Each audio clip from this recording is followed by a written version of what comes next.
to quote your Instagram bio, DEAF HAVANA's page. Apparently, DEAF HAVANA are underrated as fuck. So, Well, guys, that isn't me writing that, is all I'll say. And there's two of us, so work that one out. Hey, this is Matty from DEAF HAVANA, and you're watching Alex Alicia Media on YouTube.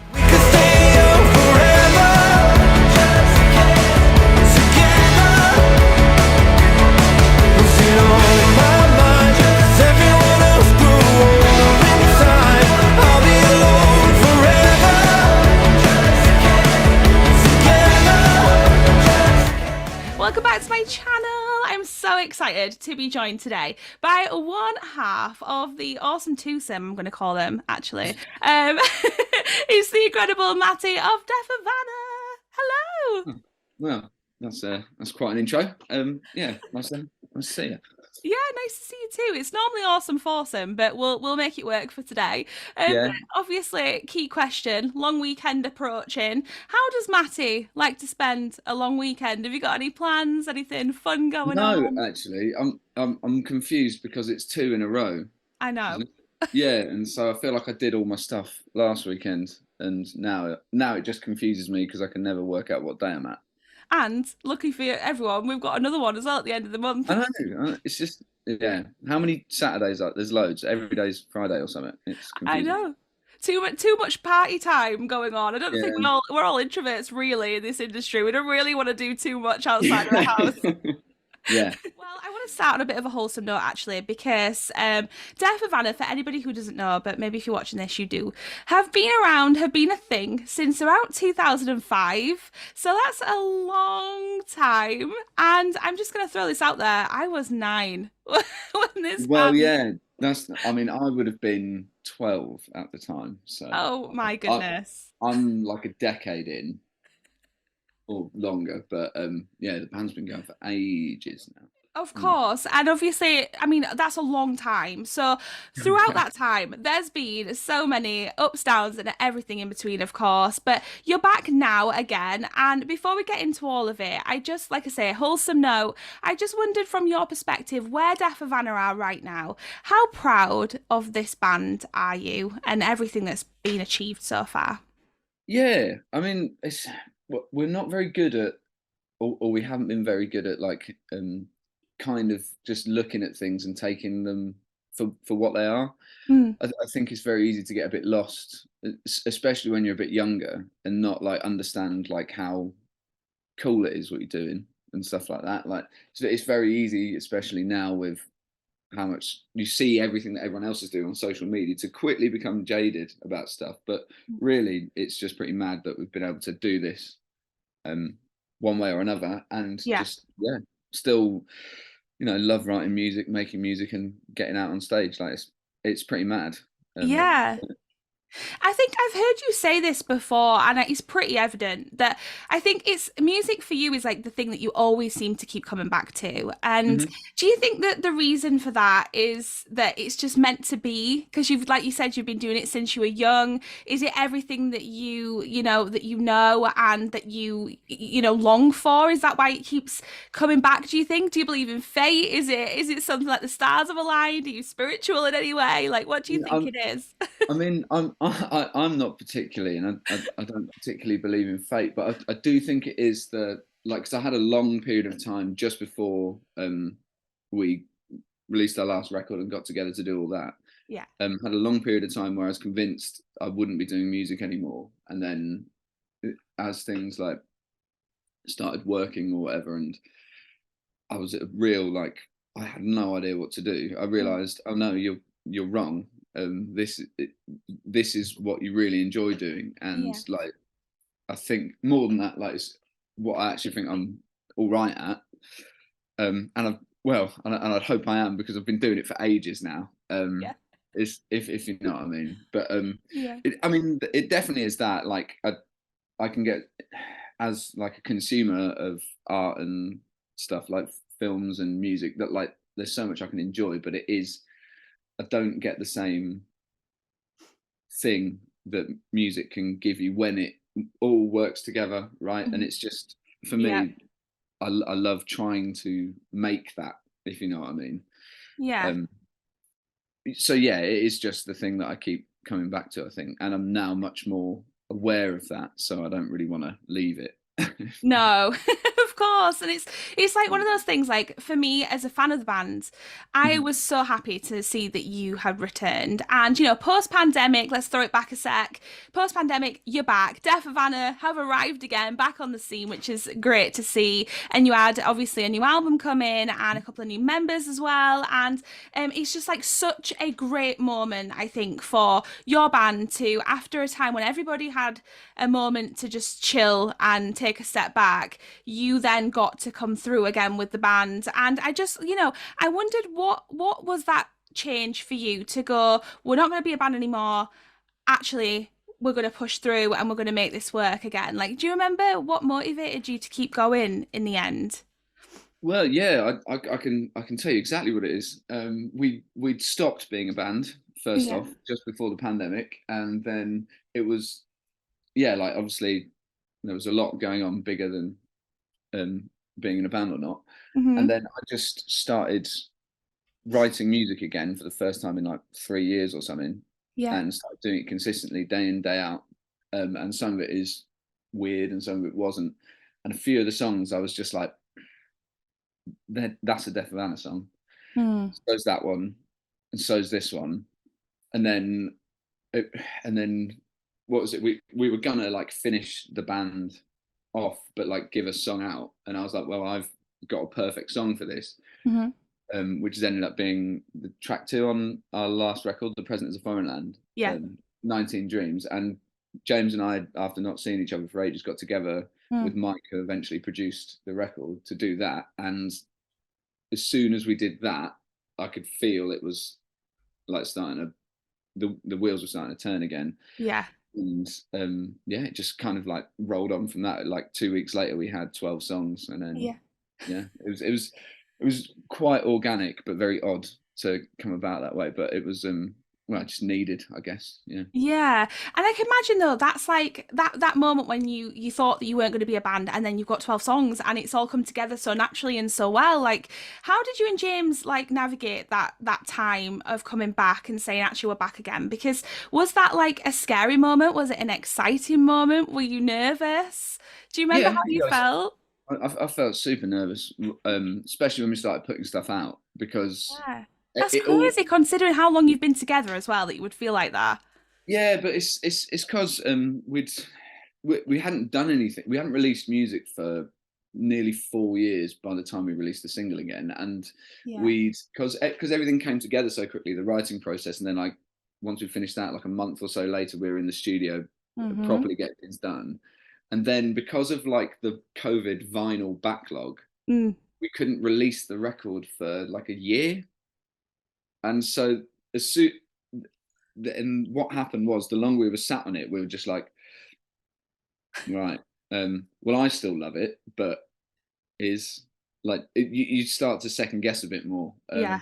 Like, and it was just like we've, it'd been so long out. Have we forgotten how to do any of this? Like, it's just Yeah. stand like stuff that I find quite natural to be feeling. But yeah, Yeah. no, it's great, really. Yeah, it's so strange, isn't it? Because you hear about so many bands, it's like they're like, I don't know, like 6 to 10 albums in, and still it never gets any easier to to release music, does it? Well, I don't think it should. I think if it No. does, you're probably releasing crap. Yeah. Um, I don't know if you know Jodie Comer. I'm obsessed with yeah, Jodie Comer. Yeah, oh my gosh. And I remember her on the red carpet once said she was like, if you stop getting the fear, you should stop doing it because it's what drives you forward. It's what motivates you, isn't it? yeah. So important. Well, it's been like a really fun year for the band because we've had 2 albums out, one a live album, which came Mm. out just a little over a month ago now. So, of course, songs from the Roundhouse. Let's talk about that first of all, because that's the most recent thing that people can get their hands on. Yeah, yeah. I love this live record. Okay, I feel like it is just a great moment to have captured, and for you, I can imagine the same. A headline show at the Roundhouse, of course, iconic. It's beautifully performed. It's so well put together, and it just makes you feel like, as a fan, not being there, you were there really when you get to listen to this Yeah, yeah. album. So for you, like, what was the feeling to put this out? Like, what made you want to pop out this live album? Well, it's just with it was it all came about like it's a funny one doing a live record because um you inevitably end up putting so much pressure on that day. Yeah. But I think we were more overwhelmed with the fact that it was like a very large London show for us. So we kind of like forgot, and then like Mm. a few months later, the guys were like, "Oh, yeah, we've got this. Yeah. Like we've got all the live recordings, so should probably do something with that." But it's just great, like because it was a great night. It was felt incredible to be able to well, to just play a venue like that again, like Mm. because it was like again with the last few years in between, something we weren't sure. I'd made peace with the fact I was never going to do something like that for a while, Right. and yeah, it was just it was a great night on a really good tour, Yeah. and so it's just been great to share that with more people, really, Yeah. and yeah, and I'm proud of the way like we've like the level we've got to of like playing and stuff like that. It was a lot of fun on that tour, and I think it comes across. Yeah, what an amazing time to capture. And like, Mm. like I say, it's an iconic venue, isn't it? So Yeah, it's great. to for you to hear that back as well, like think 10 years time from now, you hear that back and you can hear like loads of like audience participation. Like I hear a bit Mm. of like football chants in there and stuff. It's so fun to listen to. You honestly, if you close your eyes, you would feel like you were there, which is really cool. But Awesome. the live album follows The Present is a Foreign Land. And Hmm. this, I have to say, congratulations on this album, first of all, because, like you say, coming back after not writing for a long time is daunting in itself. But one thing I love about DEAF HAVANA is how honest you are when it comes to your lyrical content and everything in between.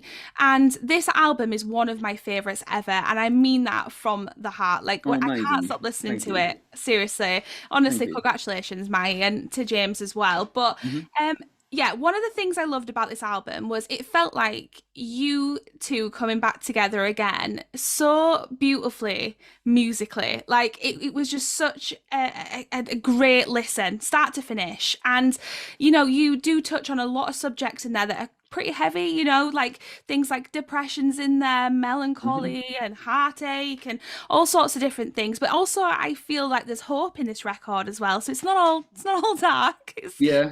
there's a bit of both. But for you, is it scary to pop out an album so honest like that? When you write and when you are working on this, like you say in the studio, and it's coming together quite quickly, there's what is that feeling for you as the musician? Yeah. I mean, with regards to like the lyrical content, that kind of it happens really naturally, and that's kind of Mm, the way that James in particular, but myself as well, tend to write. hmm. And I guess it's like having quite open, honest lyrics. It's quite an instant connection you can get with everyone listening, Yeah. and so it's not something we necessarily think about that much at the time. It's only afterwards when you think, oh, is that a bit much? Like, is that is that more than we should have let out? But if it services the song, like it gives something to it. It's whatever fits really for me. Yeah. And Yeah. And yeah. obviously, like you say, you talk a lot there about like what the fan would get out of it and what the listener would get out of it, like a bit of relate and maybe Mm. even like a release and a connection there that makes them feel like they're not alone. And because like substance abuse is talked about a lot in this Hmm. in this album. So, like you say, very black and white like subject Yeah. matters mentioned. But for you as the artist, like what is it like for you when you listen back to it? Does it feel like you're exercising demons? Does it feel, I know you might not be able to speak necessarily on behalf of James, but for Mm. yourself as well, like what is that like for you? How does it feel? Is it like freedom in that Yeah. art form? Yeah. A little bit. It's very much the thing I always forget is how especially if I've like given it a break because like I haven't listened to the record for a while, but I know Right. when I listen again, especially the songs where I wrote the words to, I'm back there instantly, and Mm. it's really odd how it's like this little time stamped portal Yeah. um, where I can really just remember the headspace and why say like the words and music came out as it did, really, Yeah. which is pretty Awesome. But, speaking about lyrics, just, I have to touch on this because I wasn't expecting such a wicked thing to land in our, ear vicinity this year. Yeah. But when you did the Cher cover, If I Could Turn Back Time for Oh Amazon yeah. UK, this was wicked. I love your version. But lyrically, this is such a good song. It's like meant for you guys. Like, what made you want Yeah. to get involved in something like that? Well, we've got a really good relationship with someone who works at Amazon, and they were just like, look, if you want to do one, we'll like pay for you to go record it and stuff like that. And they wanted a cover, and it took us ages to think of something that hadn't already been covered loads. And then I think I jokingly said something by Cher, and we settled on that, and then just like didn't know if it would be any good, and then just started working on it, and was like, oh, this is really fun, Yeah. and just use it as an excuse to go a bit rogue. off the wall with it. Yeah. Yeah, no, it was a lot of fun. It was really fun to just like get the outline of a song and then just play. It was just playing really, which is great. Oh, I know it must be really cool to be able to like mix it up a little bit. But the other thing we've got to mention is the fact that you've just wrapped up that incredible headline tour across the UK recently. And I know that it was in very high demand actually, because I had a couple of tickets to give away on my radio show, and the amount of people that wanted them tickets was pretty high. So amazing. It was like a hot ticket. Everybody wanted to go to the show. So I was giving away tickets for the first one in Leeds at the Stylus. Yes. Yeah. And so that went really well, and a couple of people got to go. But I just wondered for you, like touring as a headline band, around the UK, and then now the next thing we're going to see you doing is festival season. So what's how different is it for you as a band when you play a festival performance to a headline show? Like what's can you compare the two? Which one do you really love to do more than the other, or can you not pick? Yeah, I mean, you can. I definitely prefer doing headline shows because everything feels a bit more organized because of the time. But then, as a result, because things can just happen at a festival where because there's such a strict like time slots. Yeah. And so sometimes it can feel really rushed and really bad. But then sometimes, as a result, you get a mad energy between you all, and then it's a lot of fun. Yeah. But I mean, they both have great things. The only, but like playing a festival for me, my favorite is to do it before like 6 p.m. Okay. 7 p.m., something like that. If headlining, that's too much waiting around. That's so long.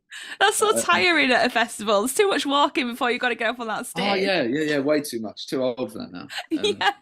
Yes, definitely. But obviously, Download 20 and 2000 Trees, you're returning there. So it's going to be such an exciting time festival season for DEAF HAVANA, and I cannot wait to see it. Just on a final note, for anybody watching that maybe has been with you from the very beginning or is maybe new to the band since the last couple of years and your return to the scene, have you got anything that you want to say to them or let them know? Anything you want to let them know? Yeah, just want to say thank you so much for your support. Like, it's been, as you said, we've just finished a UK tour. It was awesome to get back out to like some not as obvious places and still just have a great time playing for a bunch of people. It was wicked. And yeah, keep your ears peeled because hopefully before too long we'll have some stuff coming. What a pro. Leave it on a tease. I love that. I love that. And I have to say, I'm going to quote your Instagram bio, DEAF HAVANA's page. Apparently DEAF HAVANA are underrated as fuck. So guys, that isn't me writing that, is all I'll say. And there's two of us, so work that one out. It was James. But they are. So if you've not heard of DEAF HAVANA, or if you've not yet checked out any of their stuff, please go and do it. Going to be incredible. Can't wait to see you on festival season circuit. It's going to be wicked. Matty, thank you so much for your time. Thanks so much for chatting to me today. It was a pleasure. Awesome. No, thanks so much for having me. Awesome. Thanks so much. Thank you. Nice to meet you. Never look back, change your name, cover your tracks, and you might get lost from time to time, 'cause you're still just a kid trying to survive.